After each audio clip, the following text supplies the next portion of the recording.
Hi, everybody. Welcome to Insights with Monique. I'm Monique Gomez, educator, coach, overall curious human, wanting to help you live a life from the heart. So, today I want to talk about anger, the emotion. Okay, we all know it, we're all familiar with it. Either we feel it or we've seen it. And this emotion I want to bring in today because it's a very primary emotion that we have. And it's also one that can be really painful in relationships or to feel, or we don't quite know what to do with it. There's a lot of judgment around anger as well. So today I want to just talk about it a little bit more and then give you some ways to manage it and to work with it. So anger, as you know, I'm sure in your body, is one of those emotions that triggers our survival response, meaning it can put us into fight, flight, or freeze, right? Usually the fighting is the one that comes up with anger. So anger is not a bad emotion. I definitely want to put that out there. No emotion is a bad emotion. Emotions just exist. They're meant to get us moving. They're part of our experience in life. Anger is another one of those emotions. It's how we deal with anger or how we work with anger, how we use anger that determines what happens, right? So our behaviors are not, our emotions are not to be blamed for our behaviors, right? We have a choice in how we behave with the emotion that we're feeling. So anger is one of those emotions that gets us very heightened. It gets us very elevated. You know, I'm a body person. We talk about somatic stuff all the time here. So anger, because it triggers that the nervous system in such a way that it gets us heightened, it's again triggering our survival brain, right? Saying, uh-oh, danger, we got to figure something out. So what that happens is, or what happens with the body is we get the shortness of breath, we get the heart beating fast, the warmth, right? We everything starts kind of getting elevated. I always kind of say like we get into this upper part here as far as our body response, rather than taking that breath and letting it go, right? Or getting back into the body. So anger can be a full body experience because it's preparing us. Our body is in that fight or flight mode. Our brain is telling our body, get ready to fight. This is very helpful in certain situations. Most situations, we need to work with anger differently because we don't want to go into fight mode. There's usually not a reason necessarily to go into that space. So I want to kind of talk about why it's important to figure out what triggers anger first. And then using also noticing those triggers, I should say, and asking yourself if there's an emotion under the anger. Because the thing about anger is that it can also act as a secondary emotion, meaning we have another emotion under it, such as hurt, despair, sadness, right? Vulnerability, or you're either feeling really, really vulnerable, or maybe like even embarrassed, or something else is going on. But anger is the emotion that we're more comfortable with showing or expressing. So that will come through. Does that make sense? So anger is an emotion on its own, very primary emotion, and it can also be a secondary emotion, meaning it's masking an emotion that you're actually feeling, but what comes through is the anger because that honestly feels a little safer to feel than the emotion that might be underneath. Okay? So keeping that in mind, that anger can be two different things. I want to talk about helpful ways that you can work with anger because it's possible to intervene at different parts of when you're feeling anger. So the first thing to do is notice anger, right? Noticing what is going on with your body, with your emotional state is mindfulness, first of all. And when you notice, you have awareness. And when you have awareness, you have choice, right? The minute you have awareness, oh, I have a choice here. You can choose what you want to do in that moment. You can choose to stay in the anger. You can choose to do something else. It's all a choice. There's no, again, right or wrong in any of this. It's just a matter of practicing more awareness to have more consciousness of what is going on with your inner world. Okay. So as much as you want to bring in that awareness and noticing, there's also some factors that do contribute to emotional states where we might get into anger a little bit more. And one thing I want to talk about is our sleep. So sleep deprivation makes it a lot harder to control emotions in general, but especially angry impulses, right? Because anger can be impulsive. That's one of its aspects. It can be very quick to move. And so when you're exhausted or when you're having a lot of sleep deprivation, that impulse can be a lot quicker or you have less control over it. So just noticing, okay, what am I really tired? If you're really tired, then just kind of giving yourself like some ability to maybe notice what you're getting into in your life to where you're not going to get super triggered or not put yourself in situations where where anger is going to come through first and foremost. Okay. So that first place of like noticing what triggers you, noticing your body, and then kind of taking account of, okay, where is my sleep, right? Am I tired? Because that can also influence the quickness of anger.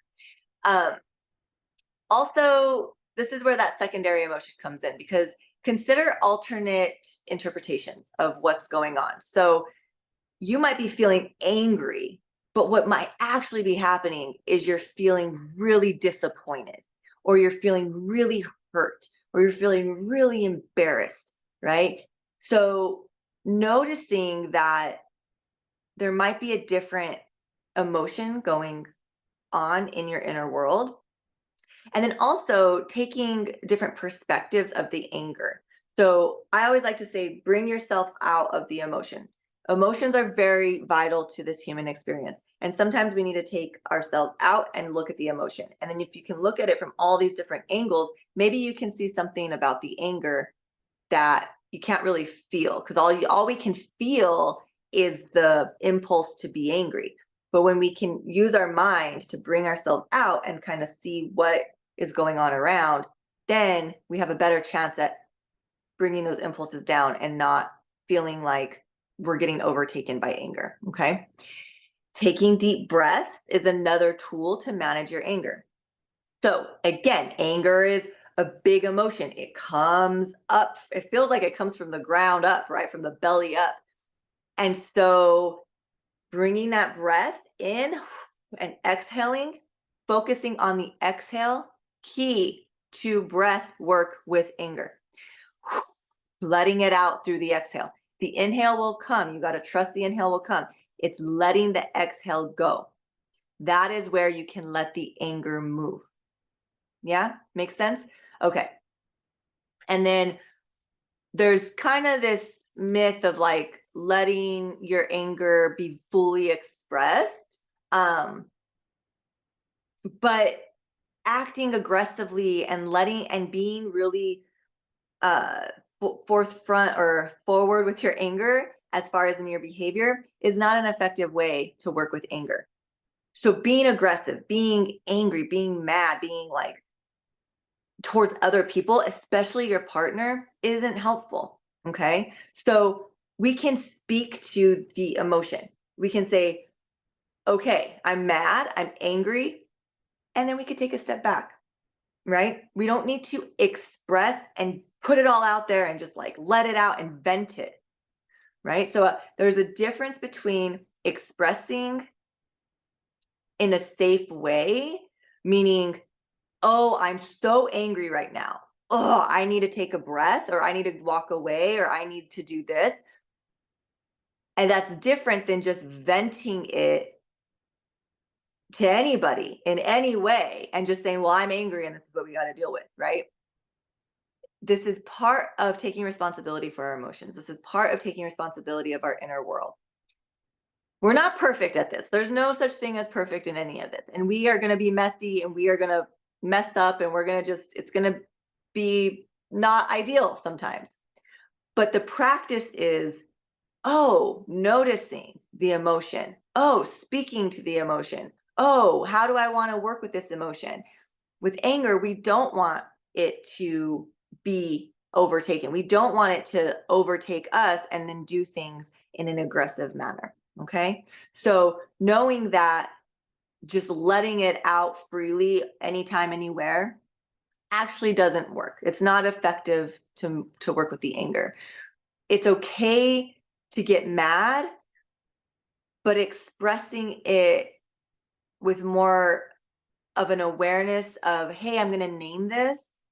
I'm going to take a breath. I'm going to take my time and without getting aggressive with it.